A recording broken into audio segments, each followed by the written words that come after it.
আবু সাইদের মায়ের বলা হামার বেটাক মারলু কেনে, কিংবা মর্গে ছেলে তাইমের মরদেহ খুঁজে পাওয়ার পর ঊর্ধ্বতন কর্মকর্তাকে মুঠোফোনে রাজারবাগ পুলিশ লাইন্সের উপপরিদর্শক ময়নাল হোসেনের বলা একজনকে মারতে কতগুলো গুলি লাগে স্যার।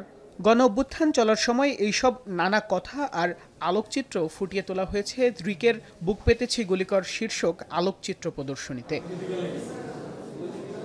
জুলাইয়ের গণ অভ্যুত্থান থেকে শুরু করে রাজনীতির পট পরিবর্তনের সব স্থির চিত্র যেন স্থান পেয়েছে দৃক পাঠ ভবনের চার দেয়ালে। প্রদর্শনীতে আসেন আন্দোলনে অংশ নেওয়া আহত তরুণ সহ নিজ ক্যামেরায় ধারণ করা ছবির অনেক আলোকচিত্রী। অনেকে আবার ছবিতে নিজেকে দেখেই হন আপ্লুত।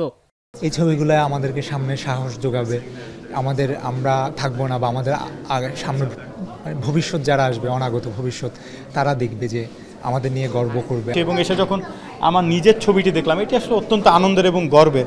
আমি was part of the protest actually, then camera নিয়ে গেছি, ছবি তুলছি। তো এই ছবিটাও এরকম একটা ছবি। এই প্রদর্শনী আমাদেরকে কিন্তু দেখাচ্ছে কিভাবে মুহূর্তে মুহূর্তে আসলে তারাও কৌশল নির্ধারণ করলো এবং কিভাবে তারা এই লক্ষ্যে পৌঁছতে পেরেছে। ছাত্র জনতার গণ অভ্যুত্থানের এসব ছবি দর্শনার্থীদের আন্দোলিত করবে বলে মনে করেন বিশিষ্টজনরা।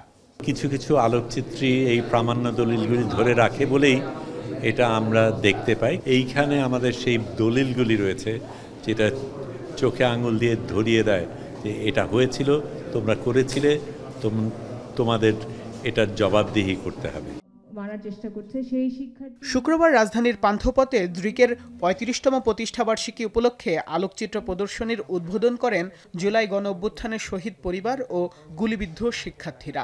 এ সময় আপনজনকে হারানোর বেদনা বিধুর বর্ণনায় অশ্রুসিক্ত হয়ে পড়েন সবাই।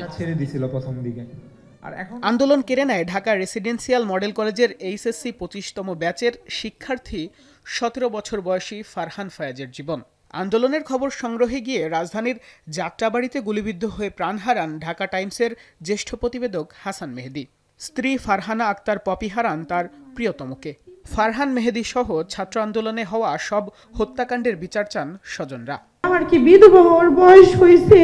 আমার মেয়েকে আমি বলে আসছি, তোমার বাবাকে আমি সাথে নিয়ে আসবো, তোমার বাবা তোমার জন্য ফল নিয়ে আসবে। তুমি কিভাবে যাইতে পারো? তুমি আমার সাথে একটু কথা বলো। ও আমার সাথে কোনো কথা বলে নাই। সব শহীদদের, সব ভিকটিম যারা আছে, হতাহত, সব কিছুর বিচার যেন আমরা দেখে যেতে পারি, এতটুকুই আমাদের এখন শহীদ পরিবারের এতটুকুই আশা এবং এটাই চাওয়া আমাদের।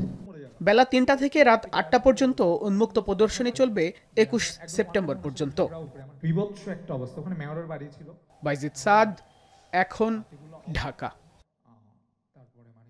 ২৫০টিরও বেশি ডিজাইন অপশন নিয়ে ওয়ালটন স্মার্ট ফ্রিজ, বোঝে আপনার প্রয়োজন।